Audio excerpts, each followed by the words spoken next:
seorang bocah 13 tahun datang ke kantor polisi dan dengan tenang mengaku telah membunuh seorang anak kecil. Namun yang lebih mengerikan, itu baru permulaan. Awalnya, polisi mengira ia hanya bercanda, hingga bocah bernama Baek itu mengeluarkan kapak dari dalam jaketnya, masih berlumuran darah. Beberapa jam kemudian, kabar mengerikan muncul. Mayat anak berusia 7 tahun ditemukan di atap apartemen dalam kondisi dimutilasi. Peristiwa itu langsung mengguncang publik, sementara seorang ibu harus menerima kenyataan paling kejam.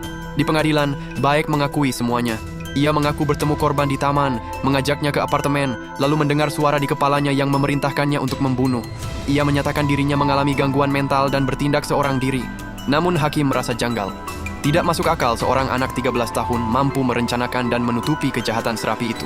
Penyelidikan pun dibuka kembali, hingga sebuah rekaman CCTV mengubah segalanya. Terlihat seorang gadis bertudung, Han, memasuki apartemen pada waktu yang sama. Saat namanya disebut, Baek langsung panik dan berusaha keras melindunginya.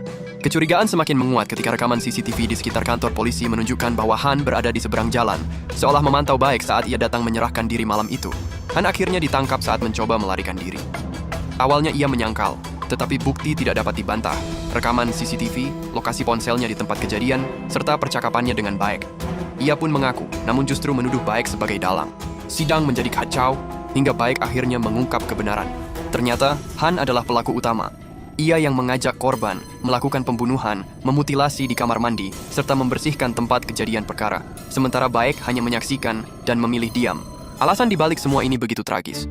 Baek menyukai Han, dan ia rela mengorbankan dirinya dengan mengaku sebagai pelaku demi melindunginya. Di sisi lain, Han memanfaatkan perasaan tersebut karena mengetahui Baek masih di bawah umur dan hukumannya lebih ringan. Akhirnya, Baek divonis 2 tahun pembinaan remaja karena turut serta dan memutarbalikkan fakta, sedangkan Han dijatuhi hukuman maksimal 10 tahun penjara. Mendengar putusan itu, Han langsung mengamuk di ruang sidang, seolah menolak menerima kenyataan yang akhirnya terungkap.